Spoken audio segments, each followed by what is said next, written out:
एक ऐसी बात करना चाहता हूँ जो बहुत दुख की बात है। आज हम आप ऐसे कितने नौजवान साथी हैं जो एक राज्य से दूसरे राज्य कमाने जाते हैं, और वही अफ़गानिस्तान है जो अफ़गानिस्तान कभी हमारे देश के प्रधानमंत्री और मोदी जी बोलते थे कि अफ़गानिस्तान में तो बहुत सारी क्रूरताएँ हो रही हैं, बहुत सारी तरह तरह की घटनाएँ हो रही हैं, हम ऐसा हिंदुस्तान में नहीं होने देंगे। लेकिन वही अफ़गानिस्तान का एक राष्ट्रीय दूत क्या है, वो आकर हमारे हिंदुस्तान के अंदर मीटिंग कर रहा था।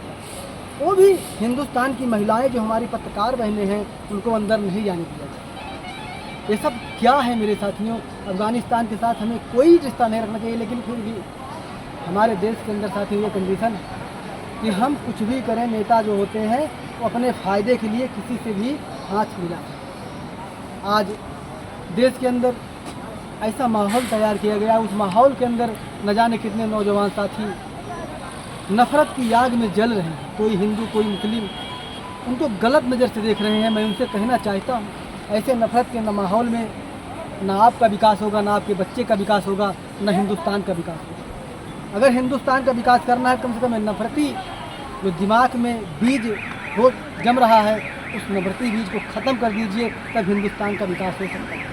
हमारे देश के जननायक माननीय राहुल गांधी जी ने कहा था, मैं मोहब्बत की दुकान खोल रहा हूँ, हिंदुस्तान को मोहब्बत की तरह रखूँगा। लेकिन आज हिंदुस्तान के अंदर मोहब्बत की दुकान हमको लगता है गायब हो गई, क्योंकि हिंदुस्तान के अंदर आज चिड़चिड़ापन इंसान को खाए जा रहा है। इंसान इंसान को देखना नहीं चाहता है, इंसान इंसान को बदनाम करना चाहता है, इंसान इंसान को खींचना चाहता है, इंसान इंसान का भला नहीं करता साथियों। इसीलिए आज हिंदुस्तान का नौजवान परेशान है। जिस दिन हिंदुस्तान का जो नेता है, अगर वो उनके बच्चे हिंदुस्तान के बारे में सोचेंगे तो उनके पास इतना धन नहीं रहेगा। हमारे देश के अंदर एक ऐसा नेता बताइए जिसके पास गाड़ी ना हो, बंगले ना हो, कार ना हो, नौकर ना हो, चाकर ना हो। उनके पास सारी सुविधाएं हैं, लेकिन हिंदुस्तान के नौजवान के पास, हिंदुस्तान के किसान के पास कोई सुविधाएं नहीं। उनके पास एक साइकिल लेने के लिए पैसे बहुत मुश्किल से आते हैं, गाड़ी की फोर व्हीलर की बात छोड़ दीजिए। हम सब जैसे नौजवान साथी, हमारे पास कोई व्यवस्था नहीं, फिर भी हम सब बेईमानी नहीं करते हैं। आज हमारे हिंदुस्तान के अंदर ऐसे कितने नेता हैं साथियों जो दिन भर बेईमानी करते हैं, दिन भर झूठ बोलते हैं। मैं साथियों, हिंदुस्तान दुनिया का पहला देश हिंदुस्तान है जहाँ का सारा नेता करोड़पति है, और दुनिया का पहला देश हिंदुस्तान है जहाँ पर सबसे ज़्यादा गरीबी है साथियों। मैं कहना चाहता हूँ अपने शब्दों से कम जिस दिन हिंदुस्तान का गरीब आदमी हिंदुस्तान का जवाब सवाल करना चालू कर देगा नेताओं से, उस दिन हिंदुस्तान का विकास और नौजवानों का विकास होने में कोई माई का लाल रोक नहीं पाएगा। मैं कहना चाहता हूँ, देश के अंदर विकास कब होगा? जब हर एक नौजवान के हाथ में रोज़गार होगा और हर एक नौजवान के हाथ में पैसे होंगे, तब वो मार्केट जाएंगे। जब मार्केट में सामान लेंगे तब हिंदुस्तान का विकास होगा और नौजवान खुश रहेगा। मैं साथियों कर्नाटक में देखता हूँ, आंध्रा में देखता हूँ, ये तो एक विषय की बात है इसलिए बता रहा हूँ क्योंकि हम तो यूपी के रहने वाले हैं।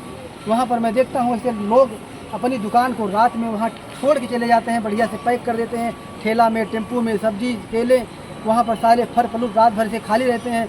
वो यहाँ कोई आदमी उसको टच भी नहीं करता है। लेकिन अगर यही चीज़ यूपी और बिहार में होगा तो मैं कहता हूँ, डंके की चोट से कहता हूँ, वहाँ पर केला तो केला और ठेला भी गायब हो जाए।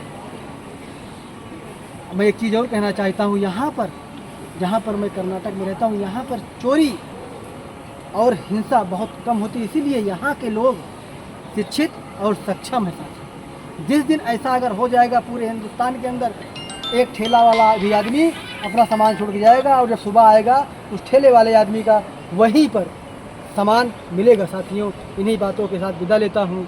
जय हिंद।